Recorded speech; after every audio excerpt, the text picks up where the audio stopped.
Álftanes komnir upp í Subway-deildina, efstu deildina í körfubolta. Hvernig er tilfinningin svona beint eftir leik?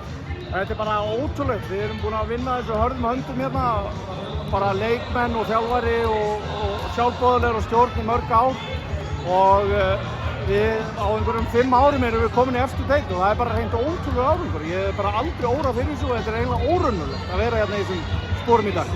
Þú formaður deildarinnar hérna, en þú varst í liðinu sem að vinna þriðjudeildina ekki hérna fyrir 5 árum? Jó, við byrjum í þriðjudeild þarna fyrir, það voru 6 ár og svo fórum við upp árið eftir, þannig að það eru 5 ár síðan fórum upp á þriðjudeild og þá var þetta bara svona menn sem að komu hérna og þaðan sem hafa svo verið bakhjarlar við þetta lið núna sem voru að spila á þeim tíma.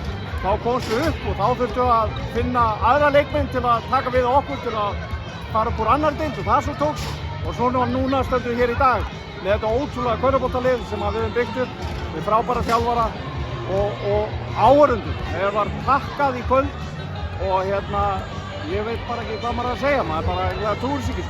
Þið eru að byggja upp meira heldur bara meistaraflokksliðið, þið eru með fullt af ungum gildum og þið í raun og veru búin að byggja upp bara svona félag hérna á Álftanesi. Já, við erum í íþróttum til að byggja upp samfélag. Krakkarnir skjóta hér í hálfleik í leik til að vinna bíómiða. Við erum með yngri flokkar sem eru að koma upp og þetta skiptir bara samfélagi hérna á Álftanesi miklu máli. Hér var mjög lítill körfubolti fyrir nokkrum árum.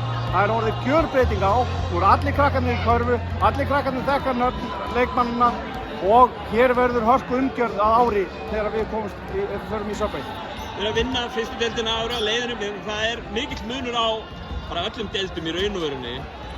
Nú hefst þú alltaf einhvers konar svona vinna á að plana næsta tímabil? Jú, við höfum alltaf bara tekið eitt tímabil í einu en við erum alltaf með það langtíma markmið að spila bara góðan körfubolta og efla unga leikmenn sem vilja koma og vera í okkur.